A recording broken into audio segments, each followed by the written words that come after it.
Hey guys, I know it's been a couple days, and it's kind of funny. The crazier the news ends up being, the less I can kind of commentate on it without just kind of talking out my ass. And I mean that by, for instance, the fraud stuff between Pennsylvania and Michigan, which is I think I'm not sure if the hearings are still going on. I think they ended by now. And Arizona, those hearings. It's unquantifiable, the level of malevolence and um, cheating that occurred. And these people are coming in, witnessing it. They all have, some of them have the same stories, obviously, and others have different stories of different locations where the cheating was occurring. It's so overwhelming that it's actually hard to be like, well, what happened? And it's like, what do you say, right? Because at first it was, they want, a lot of people, they want to be technically legally accurate. And it was, well, we want to make sure all the votes that are fraudulent are removed and all the real votes are counted. That's a mouthful. And the Democrats just, count all the votes, count all the votes. That's what they said in counter of that. Then it was remove the fraudulent votes, and then the counter is, well, you can remove them, but it's not enough to flip the election. And the argument continues. And the Democrats are really good about either just ignoring a story flat out, and or just saying, oh, it's just the president is desperate. This is all undermining our democracy or whatever. They have their one-liners, but this is getting to the point where enough people who are just average citizens are involved with these hearings because it seems like, I guess, probably after Pennsylvania's hearing, where they had the people come out, that like everybody else seems to have kind of not been as afraid to come out, because if you come out and you sign in an affidavit and you make it public, the left is going to target and harass you. But at this point, there's so many people where that's actually going to be difficult. So I'm really encouraged to see the fact that. Sorry, I thought somebody's coming in. Um, People seem to not be as afraid and be more pissed off than they are scared. That's a good sign. And that means we're going to have more people coming forward, more witnesses, more testimony, more affidavits, that kind of stuff. And as more and more people are basically turned on to what's happening, or rather tuned in, they're going to start. It's going to put more and more pressure on the courts, particularly the Supreme Court, to one, hear the case, two, rule in favor against the fraud. Because it's not like one little tiny election was stolen and we can fix it next time. This is historic, and this is, people are talking, there's not going to be a next time if this isn't fixed immediately. And I tend to agree. Things are not going to be the same if you let somebody who cheats this blatantly into the office, and you reward them for cheating. They have no incentive not to keep cheating, and not to mention the fact that basically they cheated mainly in, obviously, the presidential race and then the Senate races, and that, you lose the whole country at that point. And it's really not fair, to just be like, oh, well, you guys couldn't stop the cheating, so therefore, we'll try to stop it next time, and then then complain less. That's not how these things work, and particularly when it's like cities like Philadelphia, Detroit, Phoenix, and Milwaukee, that are just completely locked down by Democrats, where the majority of this, basically major amounts of fraud are occurring. What do you expect Republicans to do? Like, they're literally being, like, the poll watchers were thrown out, and the election supervisors that were Republican were thrown out, and we've got people who are now basically subcontractors for IT, including people who were basically subcontracted by Dominion, coming forward and being like, yeah, there was some shady stuff going on. There's a lady today with, she had like an updo blonde hair. She testified in Michigan, and man, she had some attitude. And she was great, but she was basically, she was walking there around as an IT person, so she didn't get thrown out because she didn't have to have a Republican observer on it. But she just, took note of just all the absolute insanity. And it's one story after another. Just tune into any bit of this hearing, no matter how short they have, whether it's they stand and they talk for 2 minutes or whether they end up spending 25 minutes because they have a lot to go through. It's just absolutely overwhelming, the amount of evidence that there is, and just the amount of And again, it's like if you can't bring a camera in and film your whole thing, then you're essentially telling a story. You're providing testimony. Well, is that proof? Well, testimony is technically not proof. No. But that's what you need an investigation for. That's what law enforcement is. And also, there's enough people coming forward where this is not a coincidence. This is not an anomaly or one person misunderstood something. There's too many people from too many backgrounds, from too many cities, who are basically telling these stories, and it's not. There's no other plausible explanation other than massive, massive voter fraud, and that actually gets to the point of the video, and the reason why I decided to make the video. Messaging. Republicans have an issue with messaging. Donald Trump does not have an issue with messaging. Let me think. Richard Grenell does not have a problem with messaging. Rudy Giuliani doesn't have a problem with messaging. Basically the Trump faction, no problem with messaging. And we're writing off the rhinos. We're writing off Pat Toomey and all those other people and Mitt Romney. They don't count. They're not Republicans as far as I'm concerned. But I'm going to specifically talk about Rand Paul. Rand Paul was on Newsmax actually a couple of minutes ago, right before I filmed this, and he basically repeated a mistake that I've seen time and time again this week, and it's a messaging mistake, where he's technically accurate, but he is tactically unsound. They ask, "Have you seen?"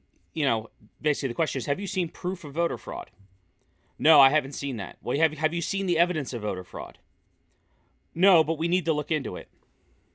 Wrong answer. The answer is yes, there was voter fraud, and we're going to get to the bottom of it. Have you seen evidence? The evidence is everywhere. That's the answer you give. Not oh yeah, I've technically physically gone, because that's the thing. Like me, I've seen stuff happen. I saw essentially the fact that in my Dominion machines, and the fact there was no verification for me signing. I go onto the state website and they said, oh yeah, 1.8 million ballots, mail-in ballots went out, 2.5 million came back. I mean, that's evidence, right? Oh yeah, but can you prove it? Were you there to count the ballots? Of course not. But that's what, it's like, they're hiding their hands behind their back. And they're like, well, you can't prove I'm holding a knife. It's like, yeah, but I saw you put it back there. Well, you don't know if it's back there now. You have to prove that. Have you seen proof of the knife? Yeah, I saw him put it behind his back. Yeah, but have you seen it behind his back? No, I haven't seen it behind his back. That's the kind of questions that have been going on. And that's all. That's classic. Republicans are too technically accurate, too nice, too giving, and then the Democrats walk all over them. What happened with the Russia thing, right? The Russiagate thing? Nothing occurred with Russia. Trump had absolutely nothing to do with Russia. In fact, the Obama administration basically were trying to frame him, and they spied on his campaign. They did all this horrible stuff, and they denied it, and now it's come out that, yeah, they did it. They basically committed major, major, major crimes. It should be a bigger scandal than Watergate, by far. But the media is ignoring it, so therefore it's not. And what did they say? Trump colluded with the Russians, we're going to prove. The Russians helped Trump win the election. We don't know by how much, but the Russians helped him. And they said that over and over and over and over again. And they had nothing.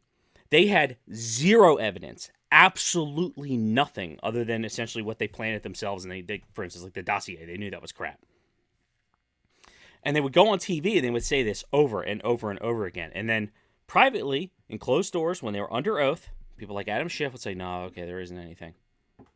And then they would go on MSNBC or even Tucker Carlson and say, yes, we've seen the evidence of the Russians and so on, so on, so on.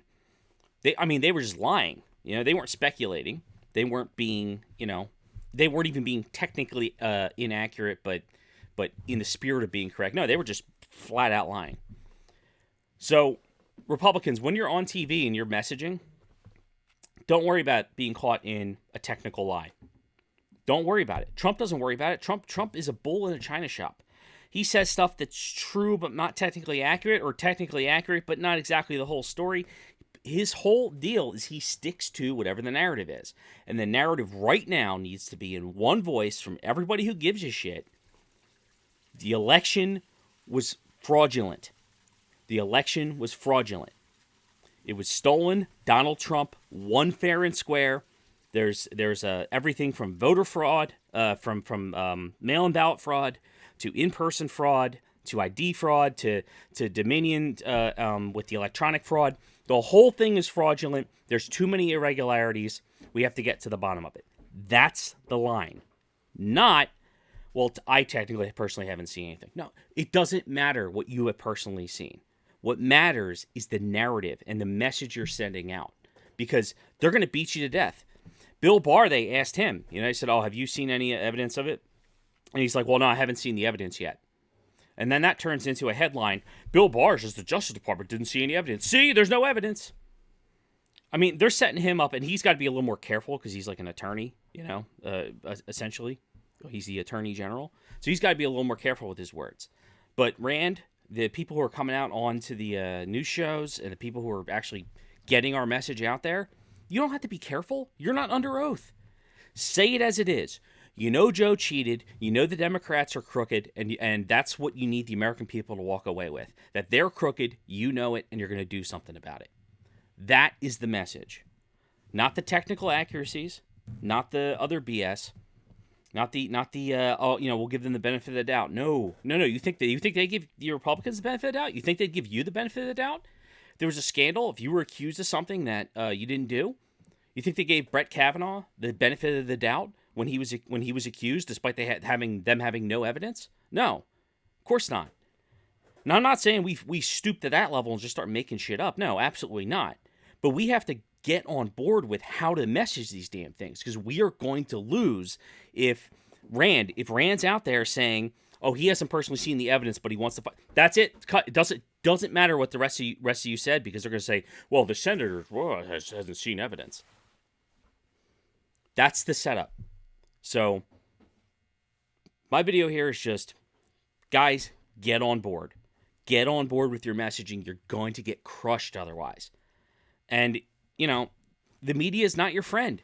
And even if you're on, Newsmax or Tucker Carlson and it's a friendly host, don't say anything that on the screen that some Democrat will take out of context and insist that you now have defected. Because they would love nothing more than Republicans to be turning on each other, right? Because someone's going to say, Rand Paul now says on Newsmax he does not see evidence of voter fraud. And then that's going to get spun into a story, into a bunch of headlines, and it's going to get seen by a bunch of pro-Trump Republicans who are going to be pissed off at Rand Paul, right? When Rand is actually doing stuff to try to get to the bottom of the fraud, right? But now there's a divide within basically our already kind of under siege faction. Now, Trump people are getting a lot more savvy to that, but still, why cause the confusion? Why give them that ammo? You don't need to do it. You don't need to do that. You don't need to be the herald of technical truth like a computer. That's not how you win. That's not how you win. You say, what is the narrative? And the narrative is the Democrats are cheaters and they need to be brought to justice. That is the narrative you push. Not, oh, I need to find all the technicalities about how... No. It's the narrative is the election was fraudulent. Trump gets it. Giuliani gets it. Sidney Powell gets it. For all the mistakes they make, they get the narrative. They get the messaging. So the rest of you guys, get on board, because you're not doing us any favors by giving the other side ammo. Doesn't matter if you feel like you're morally technically, doesn't matter if you're technically doing the right thing. That doesn't matter, because it's completely hollow, because the other side is going to weaponize that. So stick with the narrative. We got to all push the same direction. Otherwise, how can we beat them, right? They're all pushing the same direction. They don't care. Their direction is there is no evidence, right? And if your direction has to be, oh, there absolutely is evidence, and it was fraudulent. Basically, they cheated in the election, right? You don't see the Democrats saying that, okay, well, we do see some evidence, but it's not. You don't see that. No, they just say, no, blatantly, no, don't care. Don't care. Wasn't, so you guys sour grapes. Yeah, we believe 80 million people voted for Joe Biden. That totally makes sense to us. Yeah, okay, so 4 counties overturned the election. Like just make them defend the absurdity. You've got nothing to you've got nothing to defend, nothing but ammunition if you come out and say, yeah, it was fraudulent. You've got pretty much anywhere you can start to talk about that. Oh, you haven't proved it in the court. That's not your job. As somebody on TV, as somebody who's participating in the messaging, your job is not to be an attorney and prove things in a legal court. Your job is to get the American people on message, get the messaging out, and defend us. Defend the president. Defend the damn republic. God, if you don't even like the president, do it for the republic, because we can't run elections like this. This will completely disintegrate our society if this is how things are going, and this is allowed to let stand. So that's all. Get on board, and I look forward to seeing what happens. I'm nervous because I don't trust judges, but with any luck, we'll have enough pressure to actually get some of these fraudulent counties thrown out, and then hey, we can win. We'll see.